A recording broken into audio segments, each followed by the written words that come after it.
In honor of the veterans who have served our country, both past and present, First National Bank, a Franklin family community bank, proudly sponsors Veterans of the Valley.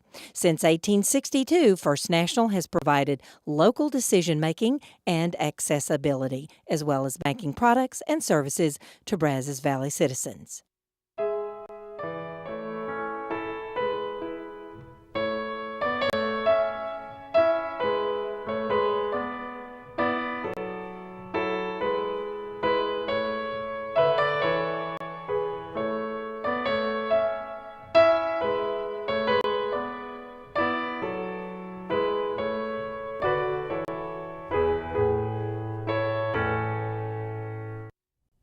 Thanks for joining us on another edition of Veterans of the Valley.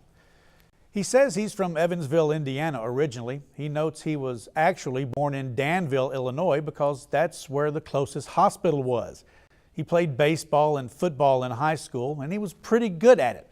He lettered for 3 years. He was president of the student council. He married his high school sweetheart, Jay, and they are still together today after 45 glorious years. He's a veteran of the Vietnam War. He flew 213 total combat missions, 113 as a forward air controller. We'll let him tell you about that. Veterans of the Valley welcomes former U.S. Air Force Captain Jerry Congleton to today's show. Jerry, thanks for being here. Thank you for having me. Let's pick it up right. Basically, you got commissioned right out of school. Pick it up from there and tell us what happened.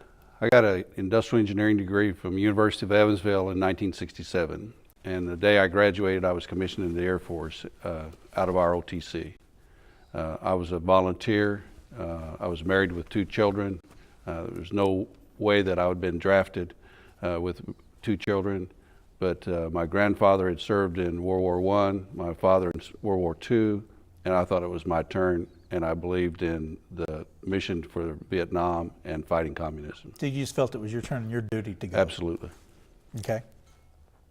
Go ahead and tell us, where did you end up starting out at? Well, they sent me to Vance Air Force Base. Right. We thought we'd see the world, and they sent us to Vance Air Force Base in Enid, Oklahoma, which is really not seeing the world much from there. It's like God took a fly swatter and smacked the earth, and everything was a section line. And so we used to watch the tornadoes go by when we weren't flying. After Enid, Oklahoma, graduated from pilot training in 1968 in May.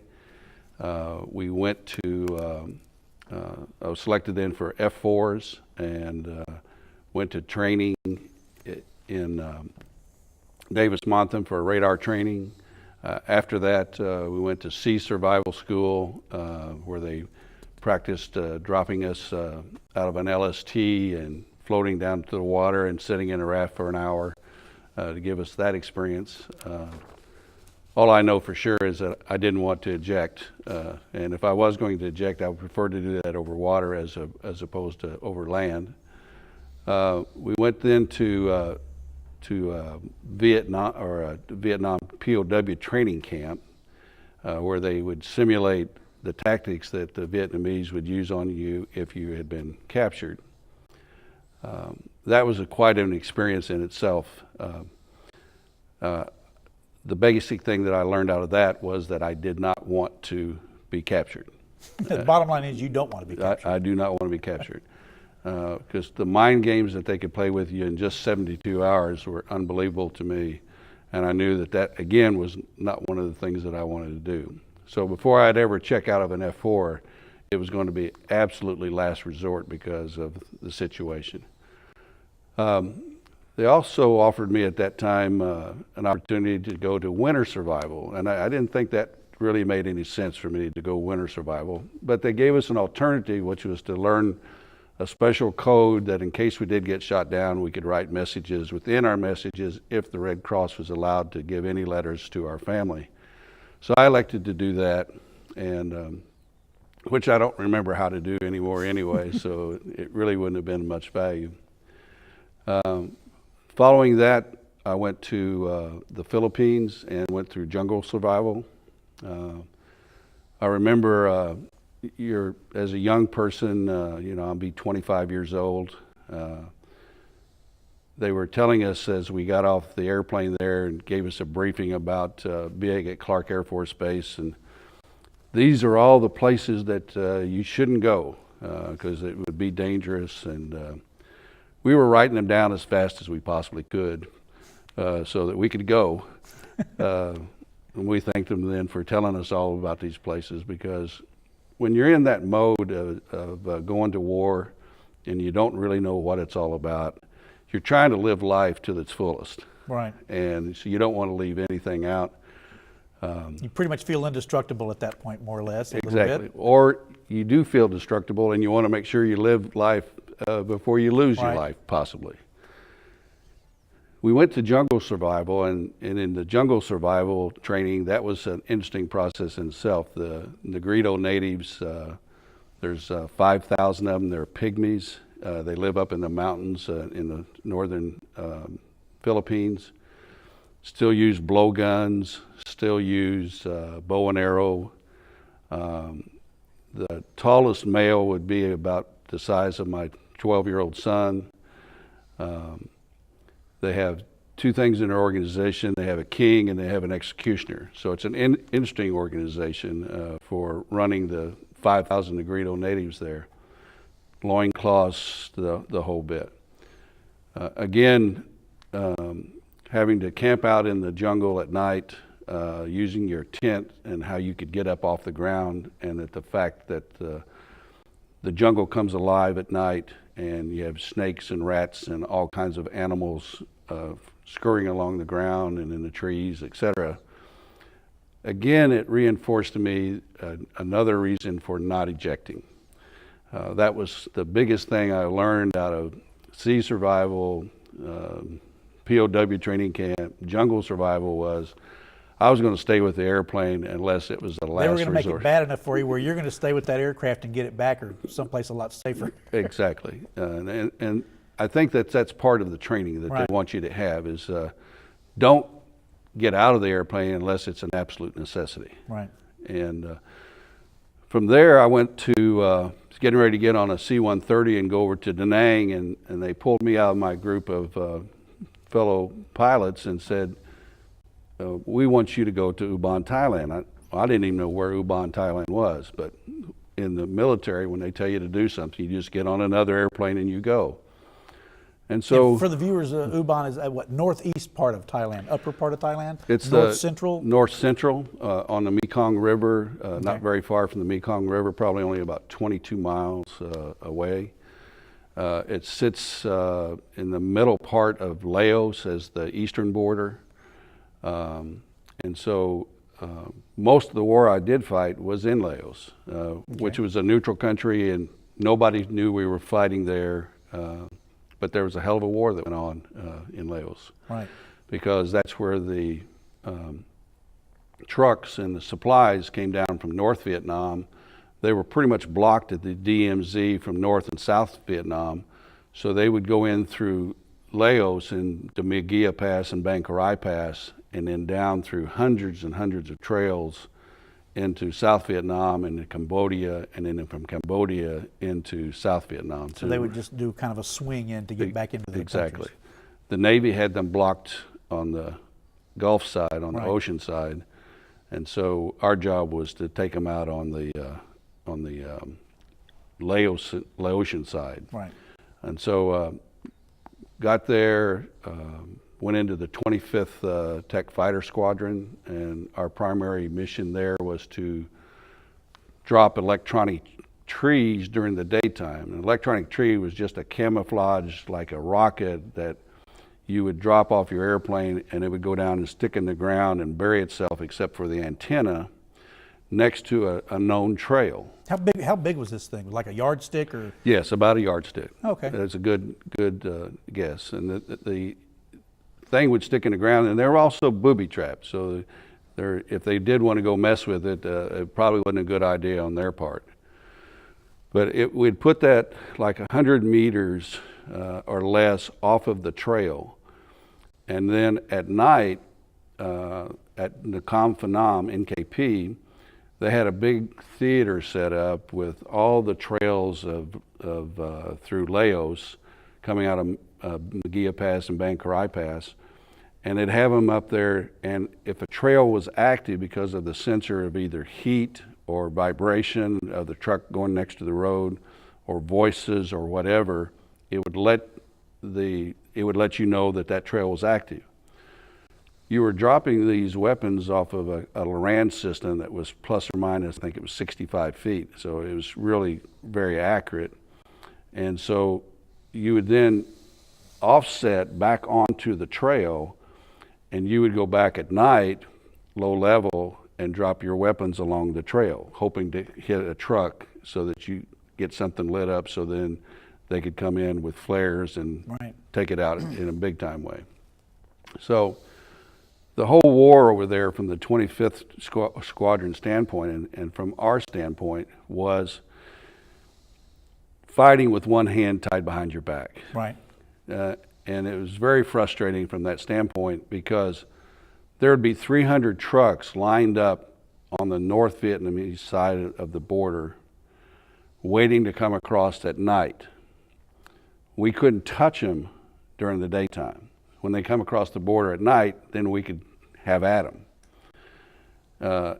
And that's really not giving your military an opportunity to do what they could do, which was to make the enemy not have the ability to fight. Right. When you have a president and the defense, McNamara, if you have Johnson and McNamara, and President Johnson choosing targets in his bedroom at night, as opposed to your generals or colonels or lieutenant colonels or majors or whoever, you know that you don't have much of a chance to fight the war the way you need to fight the war to win. But we had some arrogance about us, and the arrogance was, well, even with one hand tied behind her back, we could still beat you. Right. And so we would send C-130s out at night with guns. We'd have our 25th Squadron there dropping weapons along the trails. We'd have the Night Owls dropping flares at Magia Pass and Bankarai Pass to catch trucks on the road under the flares. Even with all that, the interdiction was somewhat successful, but not successful enough to win the war. Right. And that was a very frustrating thing about that. Sometimes we would turn off our responder and go low level just into North Vietnam, not legally according to the rules, but just to see how many trucks there were. And that's the reason why I can verify that there were 300 trucks. We counted them. Right. So that You was could see them, you just couldn't touch them. couldn't touch them. Couldn't blow up their Right. bridges, couldn't blow up their dams, flood the country. So it was a very politicized, political type of war, trying to fight the war in the media instead of trying to fight the war the way they fought the war in World War II or World War I, which was to win the war. And that was frustrating. It was still a war against communism. People forget that we were fighting communists, that we end up stopping communism in Southeast Asia. There was not any more after Vietnam. No more countries were taken over by communism.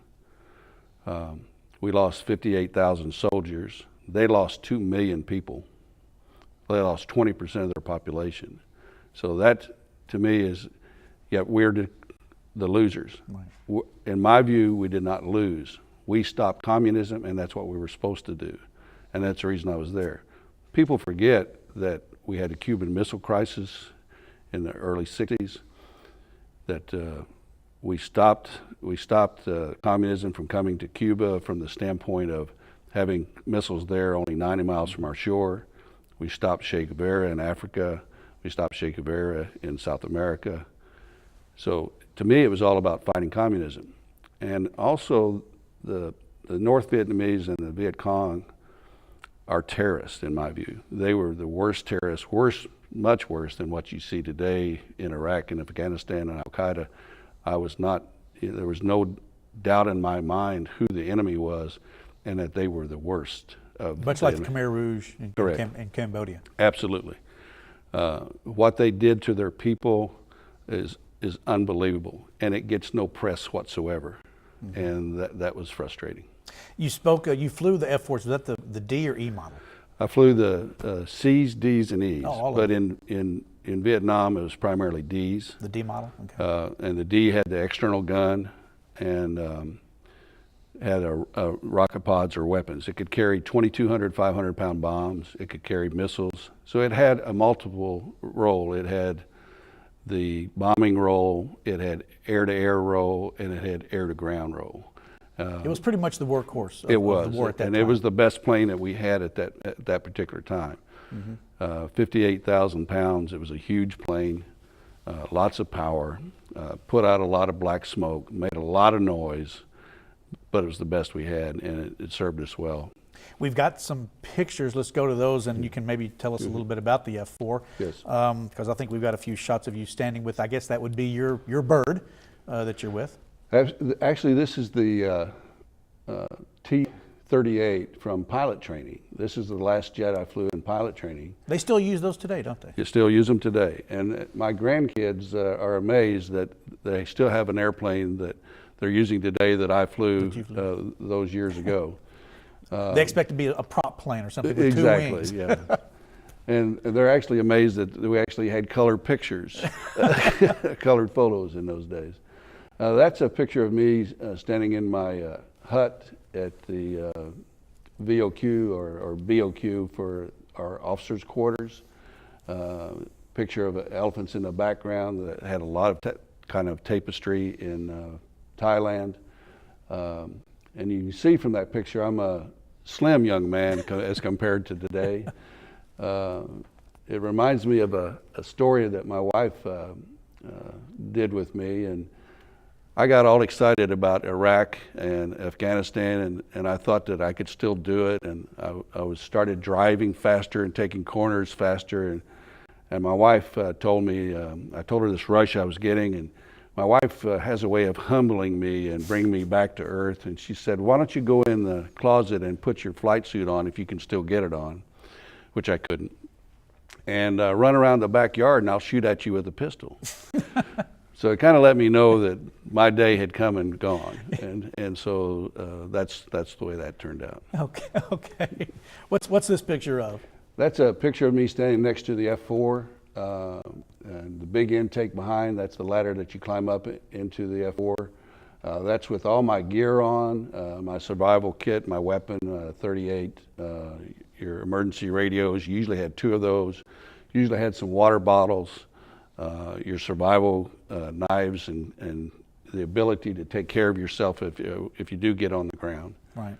And so that's a picture of the group of forward air controllers called the Wolf FACS, FACS standing for Forward Air Controller. I was in the Wolf Pack, which is the 8th Attack Fighter Wing, and these are 7 crews that served as the Wolf FACS. We were the FACS forward air controllers for the 8th Attack Fighter Wing, or anybody that was sent into Central Laos. We controlled Central Laos. Nothing was put in bomb-wise into Central Laos during the day that we did not direct. That you guys didn't know about. We directed it. Right. We marked the target.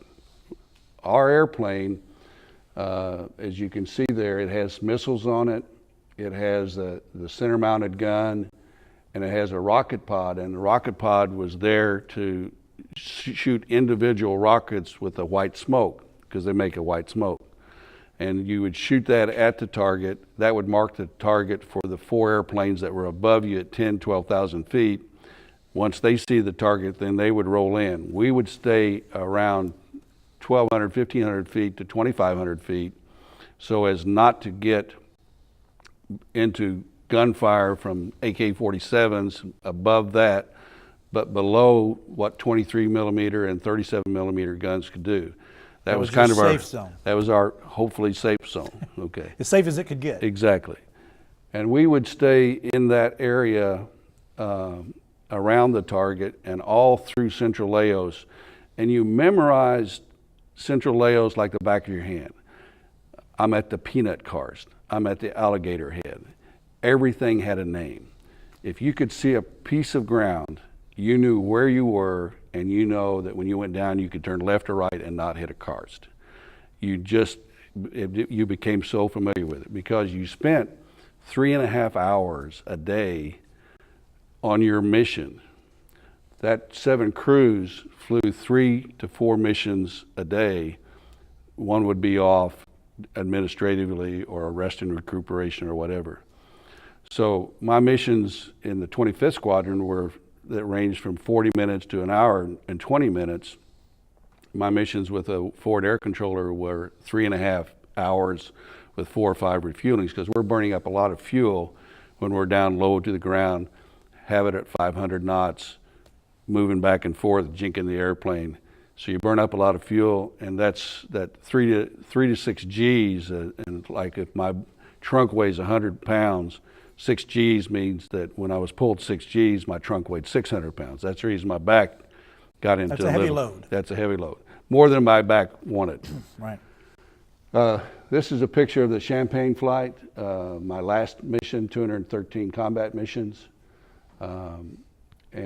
Also this is actually the colonel's girlfriend giving me a kiss. He's sitting there, he's standing there on the left-hand side. And Jay knew all about this. Yeah, right? Jay knew all about this, and she would be happy with this from the standpoint that she knew I was coming home. Right.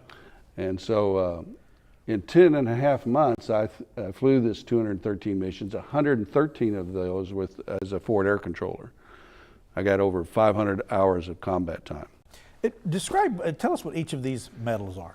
Well, the blue and white one there is the Distinguished Flying Cross, and the one on the right is the Vietnam Medal.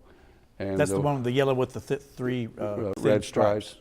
And the one with the blue and the orange, that is the Air Medal, and that's the one that I have 17 Air Medals. We call them 16 oak leaf clusters, the Air Medals.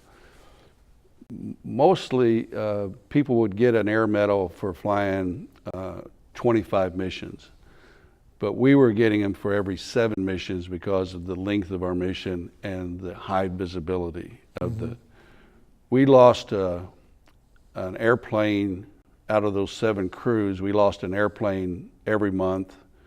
We lost a crew every other month. And so it had a lot more visibility in terms of risk. And the hardest phone call I ever had to make was when I came back from R&R back in the States and told my wife that I was joining WFAC.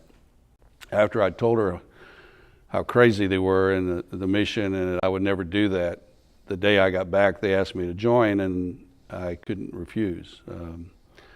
I just don't think I could ever live with myself from the standpoint of if I let someone else take that job when they wanted me and they thought I was one of the better ones. If something happened to that individual, I don't think I could have lived with myself, so I had to step up. Right. Now, this picture here, I believe you've left NAM now, and Yes. this is?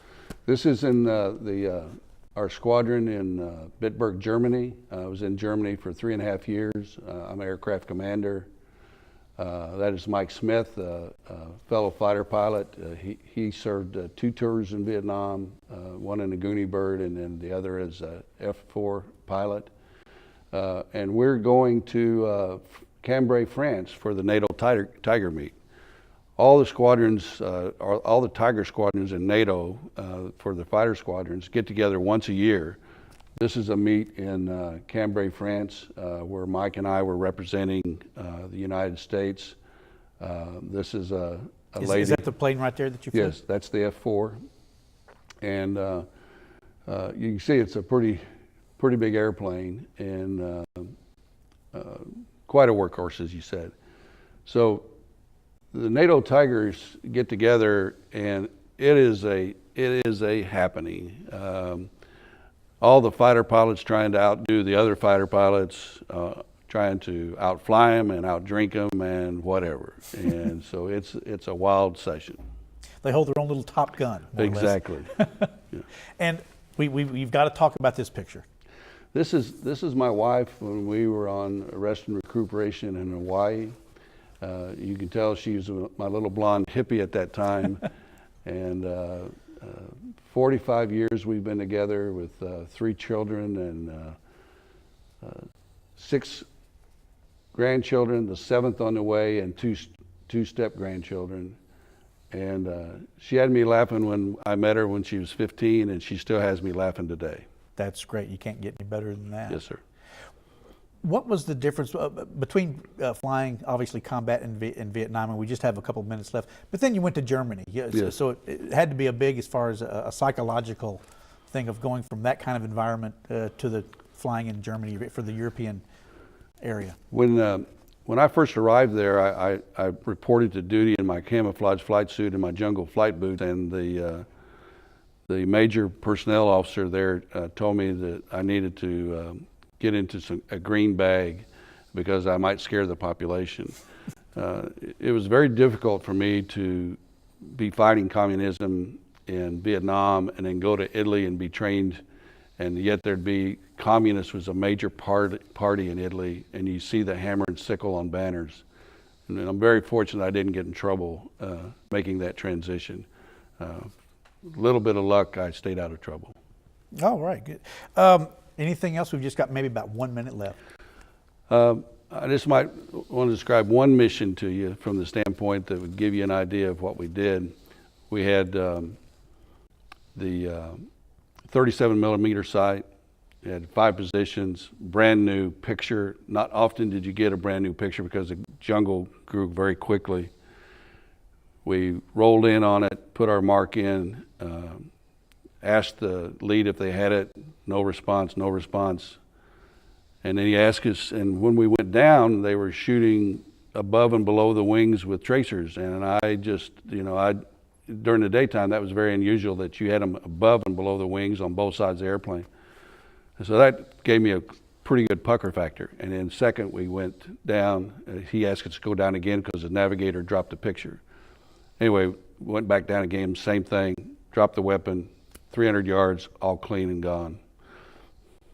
And that's basically what you got your distinguished flying cross for. That's correct. Jerry, we're out of time. Thank you very much for being here today, and thank you for sharing your story with us. And thank you, Kyle, and thanks, Tom, and thanks for this program, KMU, because this is something that didn't happen to me 37 years ago. To get a chance to do this today is wonderful. And it's long overdue. You know, he's as strong as his convictions today as he was back in 1967 when he volunteered to go to Vietnam. He was the consummate Air Force pilot. He knew his job and he did it very well. So well, in fact, he was awarded the Distinguished Flying Cross and 17 Air Medals, as you heard. Veterans of the Valley salutes Jerry Congleton and all veterans of our armed forces. If you happen to see an individual in uniform around town, take just a minute to say thank you for what they do and the commitment they have made of their own free will to serve this country. For the entire KMUHD crew and Tom Turbyville, I'm Kyle Netterville. So long for now, until the next installment of Veterans of the Valley.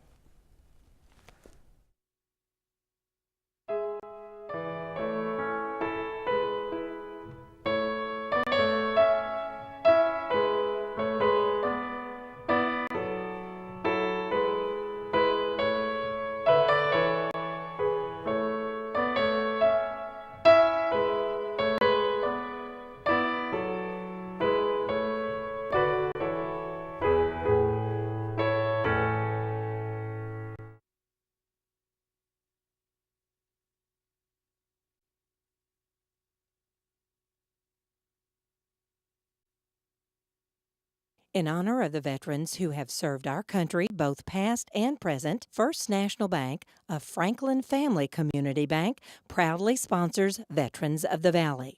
Since 1862, First National has provided local decision-making and accessibility, as well as banking products and services to Brazos Valley citizens.